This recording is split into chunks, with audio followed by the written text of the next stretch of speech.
What's going on, guys? Right by my teacher now, and we're back with the GPL week number 3 Pickems, and by we, of course, I mean myself and my co-host Exo. How you doing, man?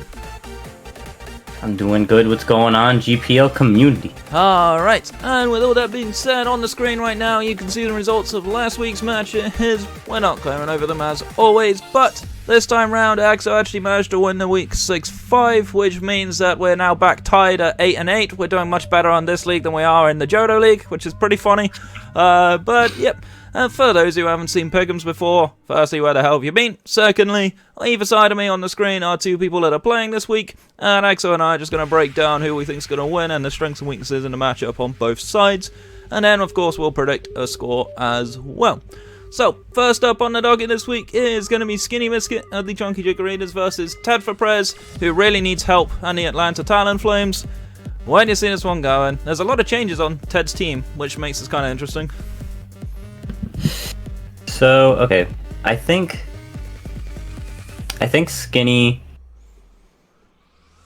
got a few things that can do tons of damage. That, like, the Rillaboom, Gmax Rillaboom, has coverage for all of Ted's Pokemon. I think, unless I'm missing one. Yeah, it has coverage for, like, everything here.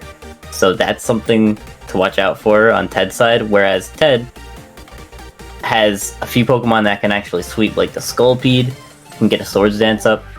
Does pretty well because it gets Rock Slide, it gets, for the Volk, it gets Earthquake, it gets Mega Horn for the Rillaboom, it gets a lot of coverage.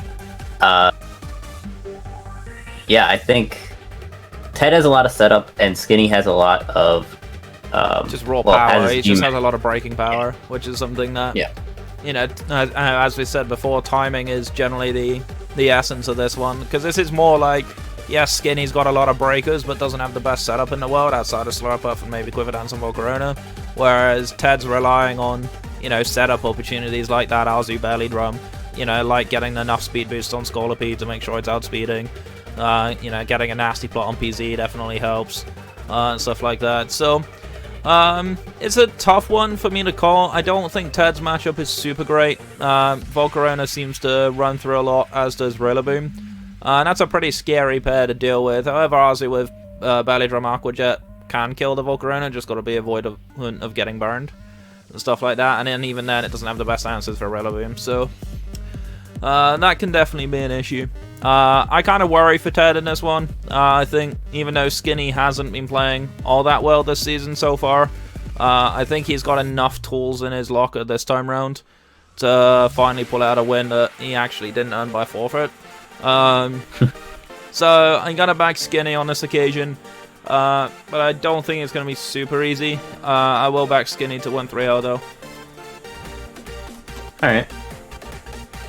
Honestly, I don't see Volk coming this match, because, like, Azu beats it, Talonflame does, Scolipede, if it is faster, like, on a +1, can beat it with, like, Rock Slide. Hitmontop, I think, has rock coverage. I think Volk might not even come this game, which is a little scary for Skinny's side. I actually want to bet that Ted might win this one. And I'm going to say it'll be 2-0. Alrighty. So, next up on the battle order is gonna be Poker of the Baltimore Oricorios versus Galaxy of the Razorleaf Roserades. Honestly, I feel like this is a bit of a mismatch. I think Rain can run through Galaxy's team pretty easy, minus Heliolisk. Heliolisk is kind of the difference maker in that instance. But, that being said though, Heliolisk doesn't really beat Seismitoad 1v1, if I remember correctly. Plus there's a Goodra sitting there, which Heliolisk doesn't do very well against. It's kind of an interesting one for me. Obviously, Poker's been in an exceptional form with this Rain team. He's shown in his first couple of weeks how good he is at using it. I wouldn't at all be surprised to just see that kind of level again. And I really don't see too many great options for Galaxy. I mean, Webs could be a thing with that Orbeetle, of course, but it can't hold heavy duty boots because it's his Gmax, so that could be a bit of a bind. Yeah, I'm trying to see what I can see from Galaxy's team and how he wins this one. And maybe aside from like a Roserade style setup, I don't see too many options. Yes, Roserade and Heliolisk are not bad against rain teams, but the rest of his team really doesn't appreciate a lot of what Poker's going to be aiming for. Yeah, I totally agree with that.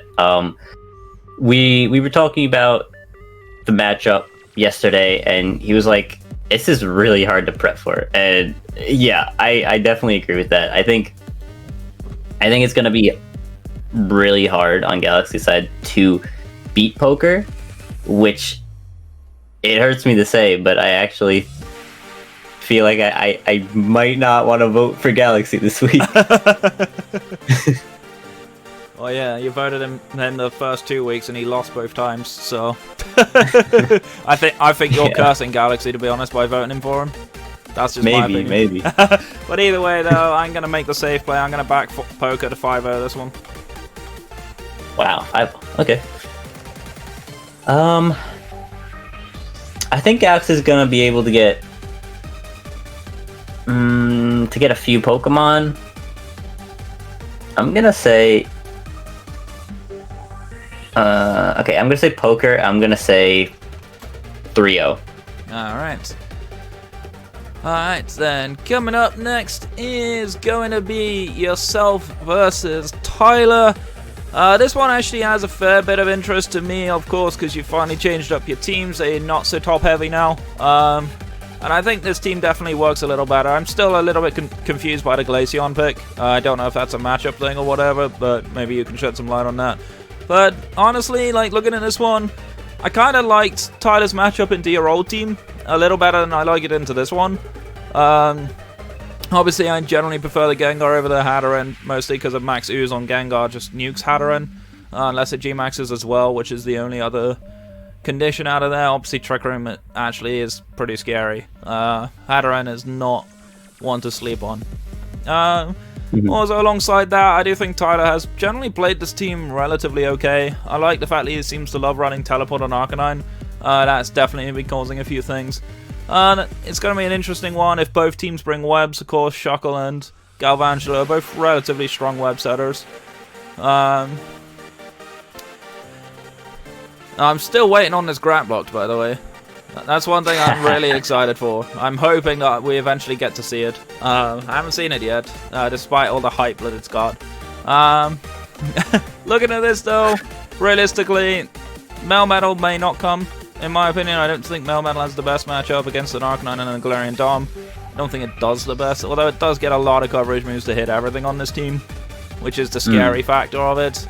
I can even see like Special Galarian Dom being quite funny in this matchup. I don't see it coming, but it could definitely be a thing. Then looking at your end, though, I'm interested to see how you use this team now that you've got some new stuff on it. I think that's going to be the interesting factor here, because this is the kind of unknown now. It's like, okay, well now you've made the changes, now how much of a difference does this make? Because obviously, by your own admission, this hasn't been a good start. So that's where I'm kind of interested to see what you want to shed some light on. Alright, so I think the first thing is that I now have 3 tier 5, so I'm happy about that, okay? I do think the Glaceon pick was a little weird, but I didn't have an Ice type, and it does have Wish, so it is pretty good, and it is decently tanky. If you do look at its stats, I think it's like 110 defense and like decent special defense as well, so it's definitely not a bad Pokemon. It does have Baton Pass, so I do have like a Wish Passer. So that's sort of why I wanted to pick it up, because I wanted to drop Licky Licky at that point to grab the Hatterene. That's the only way that I was able to grab it. So, yeah, I think looking at this squad, I don't think Grab Locked is coming, because I have 2 Ghosts and 2 Flyings. So if it and the Hatterene, which quad, resists fighting. So I don't think it's coming, but if it does, I will be pretty happy, because I'll be pretty happy as well, because it's actually not even that bad in Trick Room because of its low speed tier. It does get a few coverage moves though. It does get Iron Head if I remember right, so that's something to look out for. But Hatterene's slower even in Trick Room, so... Yeah. I could see the Arcanine coming, mainly because like Intimidate Arcanine can come in on Melmetal pretty easily. If it's like Rocky Helmet, that's super good. He does have the Rotom, again, good against Melmetal with even Rocky Helmet, that's good. He has a lot of Pokemon for Melmetal. I still think, though, that Melmetal has a lot of coverage for his whole team, like you said, so it's gonna be tough to really predict who's gonna be winning here, even for me. Yeah, I can see, like, even just not running Bandit and even just run, like, Expert Belt Melmetal, and then suddenly now there's, like, not really that many safe switch-ins anymore, because that's one of the things about Melmetal is it typically runs Band, which locks itself into a move, which is fine, especially when it nukes everything, but in this instance, if Tyler pivots around a lot, then it's going to be a lot harder to do that. So I think even just running Expert Belt just prevent yourself from having those issues, and I don't think Life Orbs are ever good because of the Rocky Helmet sets, so I feel like you can just run like Expert Belt, or even like Assault Vest. Assault Vest could be an interesting one as well. So that could definitely change things up a little bit, and kind of bring Melmetal's value back, because it's not the super strongest matchup for it. That being said, though, I'll be interested if Tyler does another 5v6 and Final Gambit Shuckle again. Probably not, if I'm honest. I hope he's learned from that, because I know he watches my videos. I'm gonna give this one on as a win for you. I don't think it's super in Tyler's favor. I do think Tyler can win the game, but as you are on your lower tier values again, I'm gonna give a slight edge to you. I'm gonna give you a 2-0. Okay. Of course, I'm gonna give it to myself. If I didn't, I would. If you didn't, you'd be doing me in the GPL quarterfinals last season. Yeah, so I'm not gonna do that. I'm gonna go for myself. I'm gonna go 3-0. I think I'm gonna be sacking a few things to get the win. Yeah, that's fair. I can see that. Alright, next up on the list is gonna be Solo the Wicked Weavers versus Rabbit of the Manchester Milotics. I have to say it has been pretty fun seeing Rabbit on full tryhard mode after back-to-back 4-0 wins, which is pretty impressive. And Solo's actually on a win streak himself. He's actually won a couple of games, but obviously by a lot closer margins. Gosh, I don't know where to put this one, not gonna lie. Okay, so let's see. He has... I think Hydreigon does really well in this matchup. Does good against his last 3 Pokemon. It does have Flash Cannon for the Ninetales. It's got Earth Power for like the Lantern and stuff. It's got a lot of coverage moves for Rabbit's team. I think Hydreigon's pretty good in this matchup. It kind of has to be Scarf though, otherwise Rabombi deals with it. That's the only downside. And of course Rabombi can run enough speed to outspeed it.